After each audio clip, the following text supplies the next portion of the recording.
Bom dia, boa tarde ou boa noite. O tema que será abordado nesse trabalho é sobre o sistema de abastecimento de água da cidade de Porto Velho, Rondônia. O grupo é composto pelo Francivaldo, Janaína, Jaqueline, Lucas, Samara e eu, Wagner, alunos de Engenharia Civil do IFE, campus Porto Velho e Calama. Disciplina de Saneamento 1, professora Valéria Oliveira. O responsável pelo sistema de abastecimento de água da cidade de Porto Velho é a CAERN, Companhia de Água e Esgotos de Rondônia, que é localizada na Avenida Pinheiro Machado, bairro São Cristóvão. É uma empresa de economia mista que tem como principal acionista o governo do estado de Rondônia. Tem como atribuição planejar, construir e operar sistemas de águas e esgoto.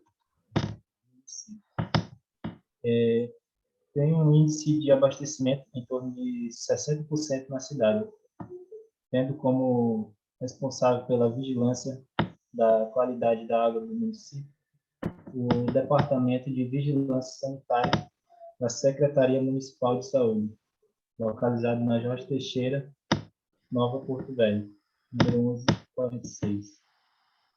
Passando. Mananciais ou fonte de abastecimento.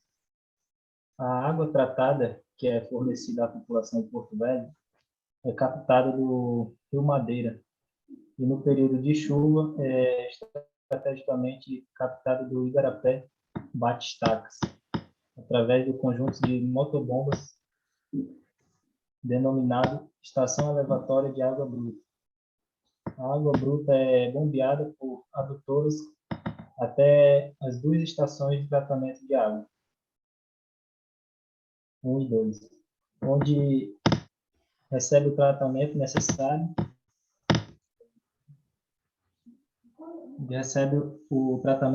necessário e posteriormente distribuída para o consumo humano de acordo com os padrões de potabilidade estabelecidos. E o sistema de água e esgoto de Porto Velho é constituído das seguintes fases: captação, pré-sedimentação, adução, pré-cloração, coagulação, floculação, decantação, filtração, desinfecção, reservação e, por fim, a distribuição.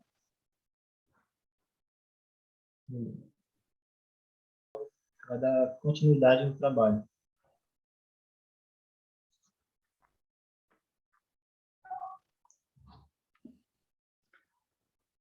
Adução.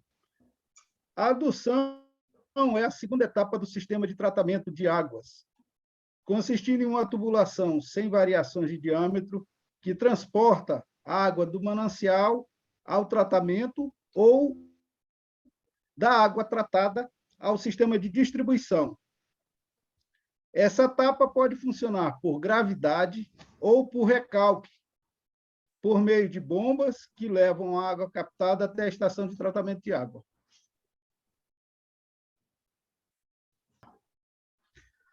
Agora continuaremos a nossa apresentação com a colega Jaqueline.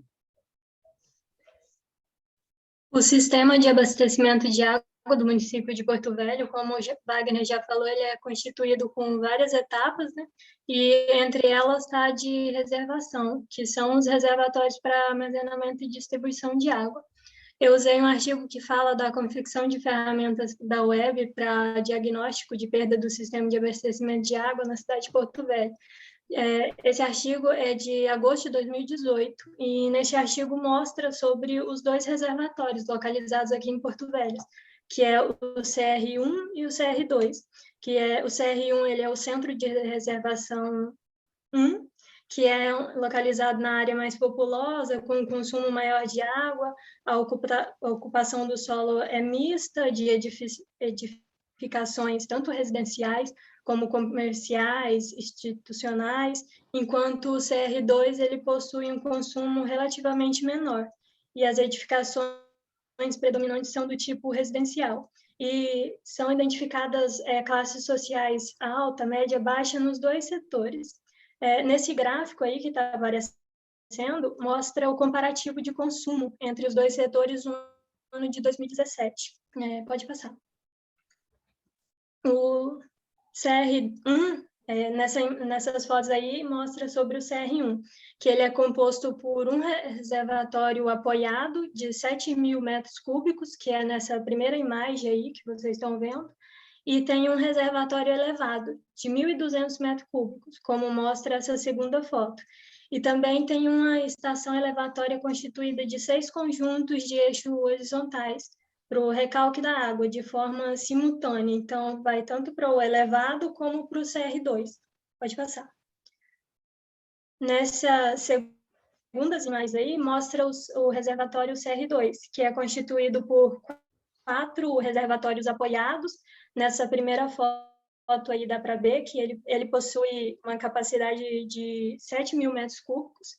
São nessa primeira foto, tirada de cima, assim, dá para ver essas quatro bolas aí são os reservatórios. E tem também um reservatório, e além desse, né, possui também um reservatório elevado, que é nessa segunda foto. Ele é de 500 metros cúbicos. Nessa segunda foto é possível observar ele, e na qual se localiza ele no centro desses 4 reservatórios apoiados. Agora, o nosso colega Lucas vai dar continuidade.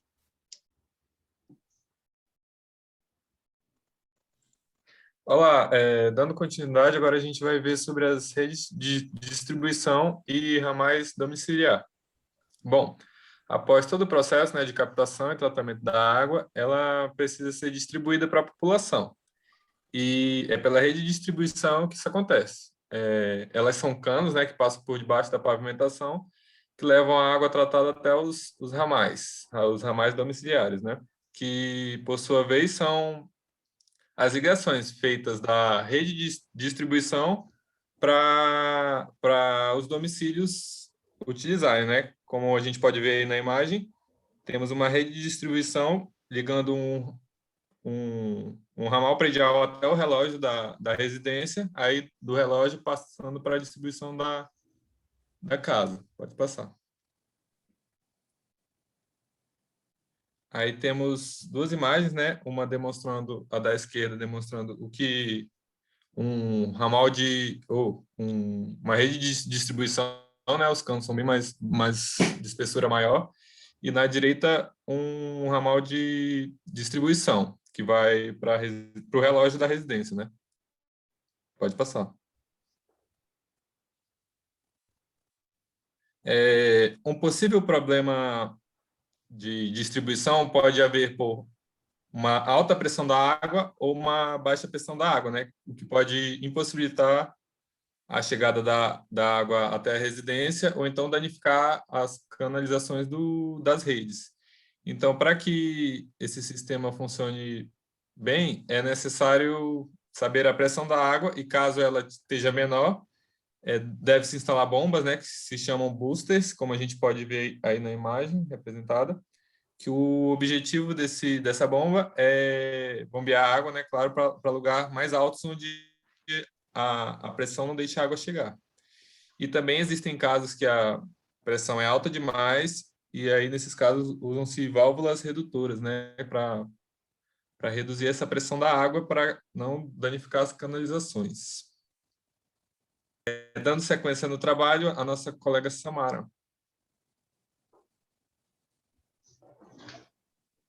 O cenário do sistema de abastecimento de água em Porto Velho é crítico, porque menos da metade da população conta com abastecimento de água e menos de 10% dos habitantes são servidos pela rede de esgoto sanitário. Com isso, boa parte da população fica condicionada à captação de poços escavados ou tubulares, e o esgotamento sanitário fica restrito ao sistema de fossas domésticas, ou seja, a inexistência de planejamento na construção de cada sistema individual de saneamento permite a interação poço-fossa, que pode comprometer a qualidade de água dos poços de abastecimento da população, além de contaminar os mananciais subterrâneos. E com a falta de saneamento básico da cidade, acaba criando a preocupação com a contaminação do lençol freático da região, já que muitas vezes as fossas sépticas são construídas de maneira errada, próxima aos poços. Tudo isso afeta o sistema de abastecimento da cidade. Outro dado sobre o abastecimento de água em Porto Velho é que a cidade é a segunda pior capital em perdas na distribuição de água, alcançando o índice de 67% de perda na água que produz, à frente apenas de Macapá, com 69%, e também é a segunda pior em relação a perdas no faturamento total, com 67% de perda, ficando à frente somente de Manaus, que perde 73% do que arrecada. Já não surpreende que Porto Velho está entre as últimas 5 cidades em relação à média de investimento no saneamento nos últimos anos, ficando à frente apenas de Rio Branco, de Teresina, Maceió e Macapá. Também na cidade, segundo o censo do IBGE em 2010, só acima de 60% das residências utilizam poços ou nascentes dentro e fora da propriedade, sem cadastro e sem tratamento. E isso concorda com o baixo índice de acesso ao abastecimento de água da população. Além disso, a crescente industrialização, os avanços tecnológicos e a explosão demográfica têm ao longo dos anos causado a poluição da água doce e a escassez da mesma, tornando urgente a necessidade de novas ações que resultem na gestão correta desses recursos hídricos, prezando na qualidade da água. E agora, nosso colega Janaína vai continuar a apresentação.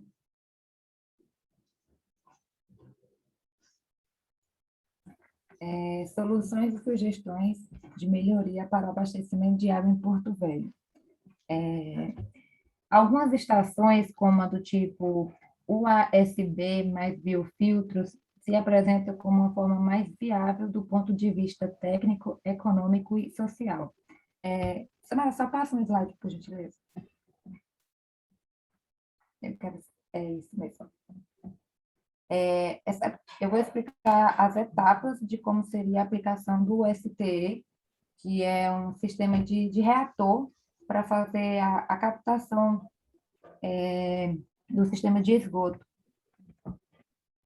A primeira etapa do tratamento de esgoto é chamada de tratamento preliminar e é responsável principalmente pela remoção de sólidos grosseiros e areia, através do mecanismo físico para evitar possíveis danos aos demais equipamentos da estação.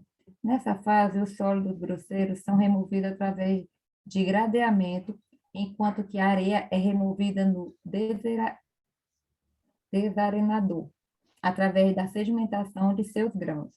O tratamento secundário, que prioriza a remoção da matéria orgânica e, em menor escala, de alguns nutrientes, é realizado pelo reator UASB ou pelo BAS.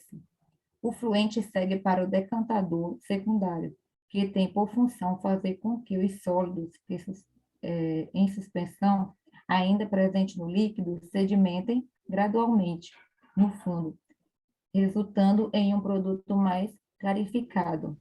Ao fim do ECTE, é comum haver uma etapa de desinfecção, que tem por finalidade remover os organismos patogênicos do efluente.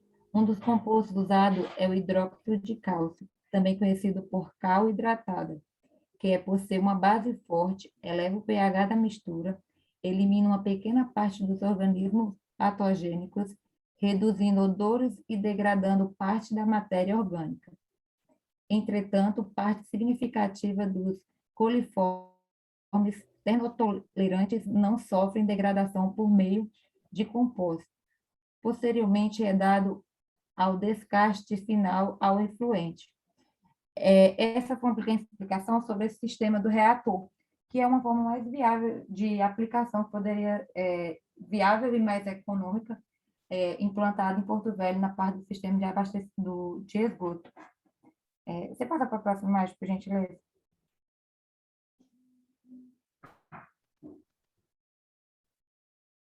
Aqui é um sistema de coleta do reator,